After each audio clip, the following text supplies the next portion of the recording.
ইংরেজি বাক্যের কাঠামো অনুযায়ী ইংরেজি সেন্টেন্স তৈরি করতে সাবজেক্ট, একটা ভার্ব আর একটা অবজেক্ট বসে। আমরা সাবজেক্ট ভার্ব এগ্রিমেন্টে দেখেছি সাবজেক্টের নাম্বার এবং পার্সেন্ট অনুযায়ী ভার্বের রূপের পরিবর্তন হয়। এক্ষেত্রে টেন্সও একটা গুরুত্বপূর্ণ ভূমিকা পালন করে। এ তো গেল সাবজেক্ট আর ভার্বের কথা। তাহলে ইংরেজি বাক্যে যে অবজেক্ট বসে সেই অবজেক্টের ভূমিকা কোথায়? এই অবজেক্ট ছাড়াও কি একটা সেন্টেন্স ক্লিয়ার মিনিং দিতে পারে? আজকে আমরা এই প্রশ্নের উত্তরই খুঁজব। দেখো, আমি এখানে কতগুলো সেন্টেন্স লিখেছি। যে সেন্টেন্সগুলো আমি লিখেছি একদম সাবজেক্ট ভার্ব এগ্রিমেন্টকে দেখে বা সাবজেক্ট ভার্ব এগ্রিমেন্ট অনুযায়ী। আমি এক্ষেত্রে সাবজেক্টটা লিখেছি, ভার্বটা লিখেছি, এখানে কোনো অবজেক্ট বসাইনি, মানে প্রত্যেকটা সেন্টেন্স অবজেক্টহীন সেন্টেন্স। দেখি এরা সাবজেক্ট ভার্ব উভয় মিলে কিভাবে একটা সেন্টেন্সের মানে তৈরি করে। দেখো, আই গো আমি যাই, ইউ ডিড তুমি করেছিলে, দে ওয়েন্ট তারা গিয়েছিল, উই ইট আমরা খাই, সৌভিক ইজ রিডিং সৌভিক পড়ছে, রাখি স্যাং রাখি গিয়েছিল। দেখো, আমরা প্রত্যেকটা সেন্টেন্সে সাবজেক্ট এবং ভার্বের যে এগ্রিমেন্ট অনুযায়ী অর্থাৎ একদম নিয়ম অনুযায়ী সঠিকভাবে প্রত্যেককে বসিয়েছি, কিন্তু আমরা ক্লিয়ার মিনিং কি পাচ্ছি? ওই দেখি, আমি যাই কিন্তু কোথায় যাই? এ প্রশ্নের উত্তর তো নেই। তুমি করেছিলে কিন্তু কি করেছিলে?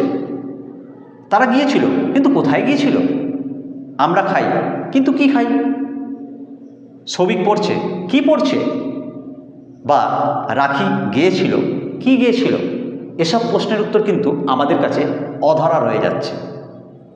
তাহলে সাবজেক্ট ভার্ব এগ্রিমেন্ট বজায় রেখে আমরা বাক্যগুলো লিখেছি বটে, কিন্তু এরা দুজনে মিলে আমাদেরকে ক্লিয়ার মিনিং দিতে পারছে না, অর্থাৎ বাক্যের অর্থকে সম্পূর্ণরূপে প্রকাশ করতে পারছে না।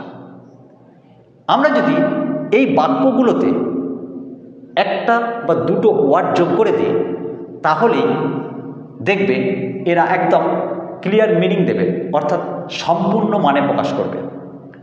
যেমন দেখো, আই গো এর সঙ্গে লিখলাম টু স্কুল, বা you did the sum, they went to Kolkata, we eat rice, Souvik is reading his book, Rakhi sang a song.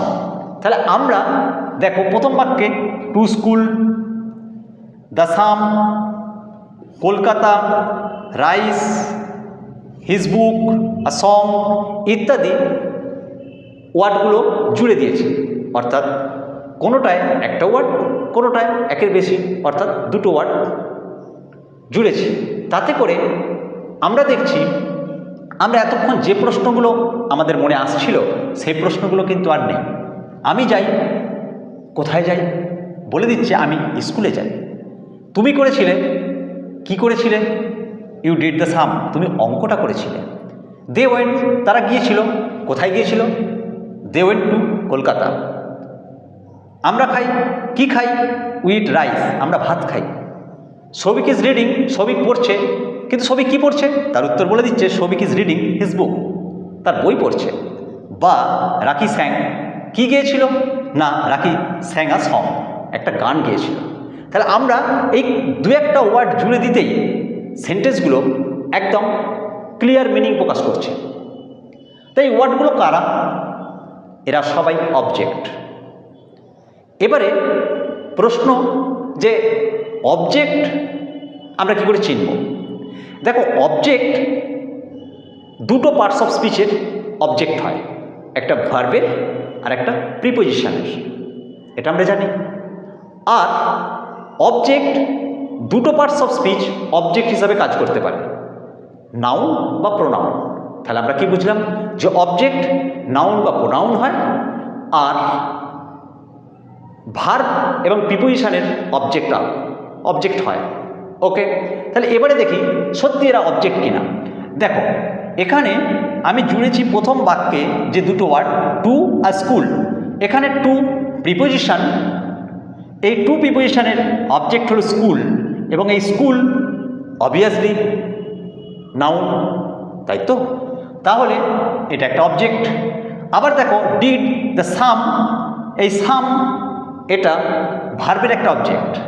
তাহলে এই অবজেক্টটা এখানে কি করলো, সেন্টেন্সটাকে ক্লিয়ার মিনিং দিল। এখানে এই অবজেক্টটা সেন্টেন্সটাকে ক্লিয়ার মিনিং দিল। একইভাবে কলকাতা এটা অবজেক্ট, রাইস ভার্বের অবজেক্ট, বুক এটা অবজেক্ট, আর সং এটা অবজেক্ট। তাহলে আমরা কি দেখলাম যে অবজেক্টহীন বাক্য কখনো সম্পূর্ণ একটা বাক্য হতে পারে না, অর্থাৎ কখনো ক্লিয়ার মিনিং দিতে পারে না। তাই জন্য অবজেক্টহীন বাক্যকে আমরা লিখেছি ইনকমপ্লিট সেন্টেন্স, মা অসম্পূর্ণ বাক্য। আর যখনই সেন্টেন্সে অবজেক্ট এসে গেল, সঙ্গে সঙ্গে বাক্যগুলো কি হয়ে গেল দেখো, কমপ্লিট সেন্টেন্স। অর্থাৎ একটা সেন্টেন্স গঠনে যেমন সাবজেক্ট এবং ভার্বের ভূমিকা আছে, অবজেক্টেরও কিন্তু গুরুত্বপূর্ণ ভূমিকা আছে। অবজেক্ট সেন্টেন্সটাকে ক্লিয়ার মিনিং দিতে পারে। ওকে।